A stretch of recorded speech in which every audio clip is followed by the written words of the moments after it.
you just accepting your environment when you're a child, and that's when your friends are really your friends wholeheartedly, and nothing is malicious, and it's always, you know, maybe you stole somebody's girlfriend or they returned somebody's pen.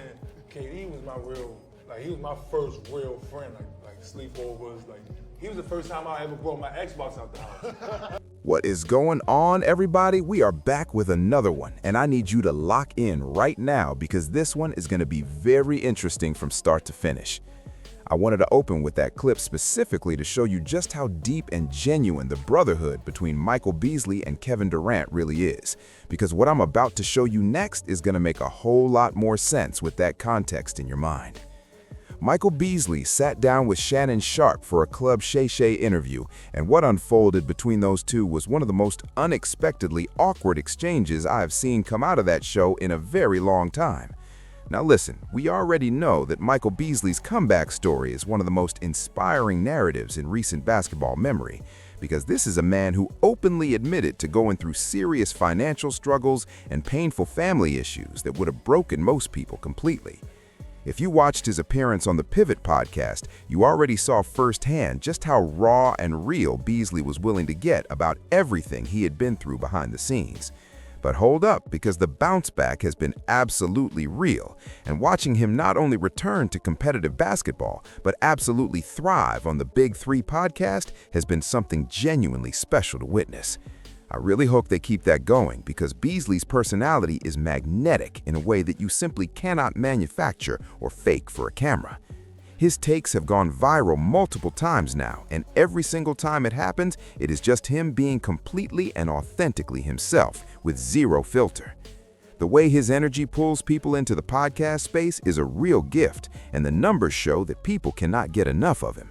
So shout out to Michael Beasley for doing the hard work of reinventing himself, stacking Big Three championships, competing at a high level again, and most importantly, falling back in love with the game of basketball the right way. You won't believe this. This is a man who at one of the lowest points of his life was literally sleeping in his car, and the fact that he is standing where he is standing today is nothing short of remarkable. But here is where things got a little strange.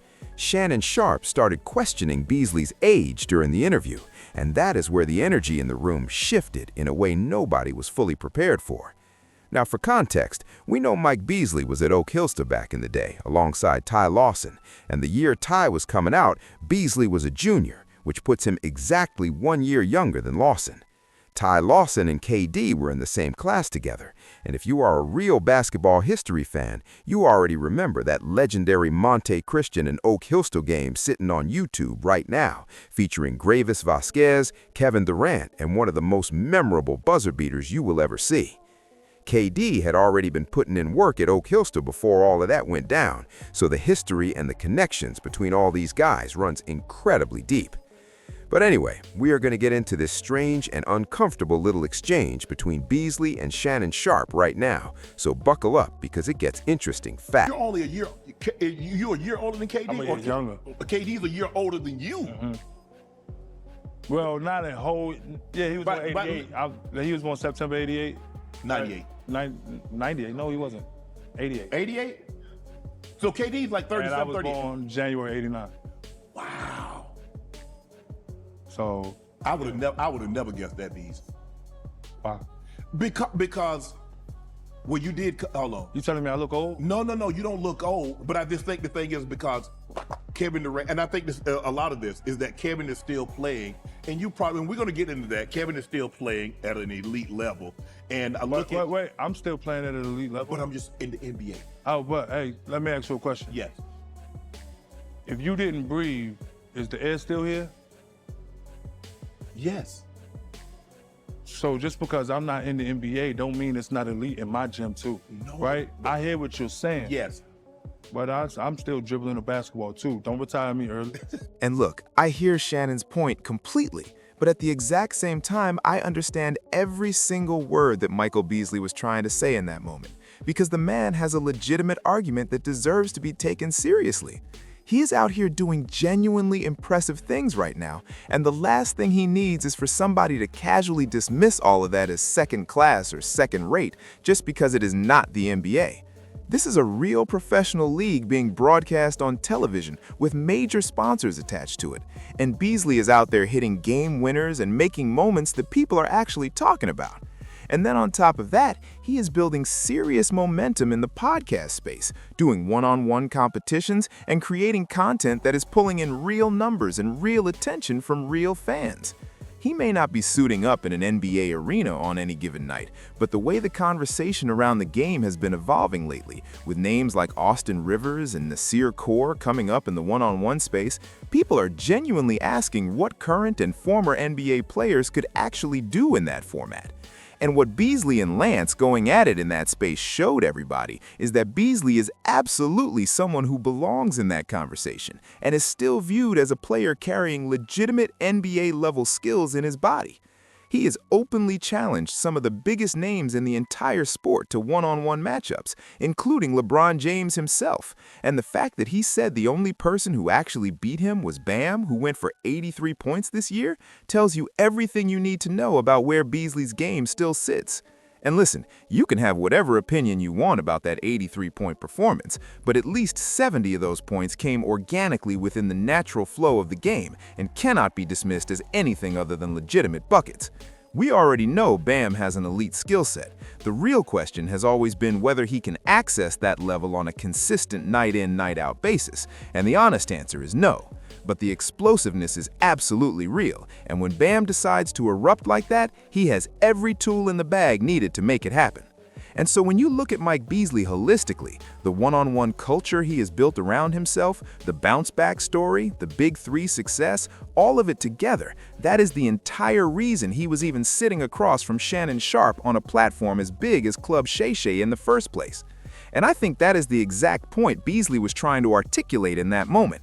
He was essentially saying, I am not in the NBA, and I am still sitting in this chair. So what does that tell you about what I have been building?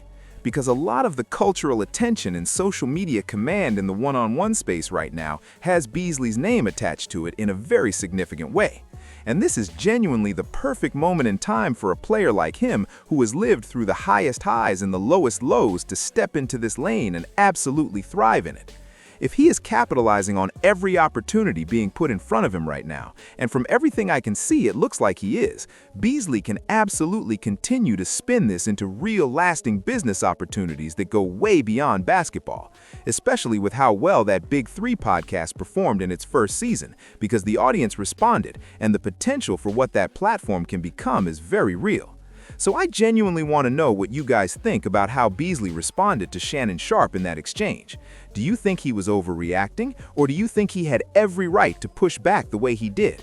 Because Shannon was essentially making the point that Kevin Durant is still operating at the highest level in the NBA while Beasley is not, and that context naturally changes how you look at their ages when you place them side by side. And honestly, that is something people do naturally without even realizing it. You measure people by where they are currently performing, not just by the talent they were born with. But here's something worth sitting with. If Beasley had been drafted anywhere other than Miami, I genuinely believe he had the raw talent to become a consistent 20-point scorer much earlier in his career, and the trajectory of everything could have looked completely different. At the same time, though, some of the most valuable life lessons he could have ever received came directly from Pat Riley, who was already pulling him aside early and warning him about spending too much money on his entourage and the people around him. And Beasley has openly admitted that Riley was giving him that wisdom right from the jump, and that he should have taken it far more seriously than he did at the time. Because here's the hard truth. He heard it while it was happening. He knew exactly what was going on around him, and he still did not take heed the way he should have. But you know what? I'm just genuinely happy for Mike Beasley as a human being, and I hope he keeps competing in the Big Three for as long as his body allows him to. Will we ever see him back in the NBA? No, realistically, that chapter is permanently closed, and everybody, including Beasley, knows it. But hold up, because I want to say clearly that his story is just as important and just as worth telling as the stories of every player who went on to earn the Supermax and the endorsement deals and the legacy. This is a man who went number 2 overall in the entire draft,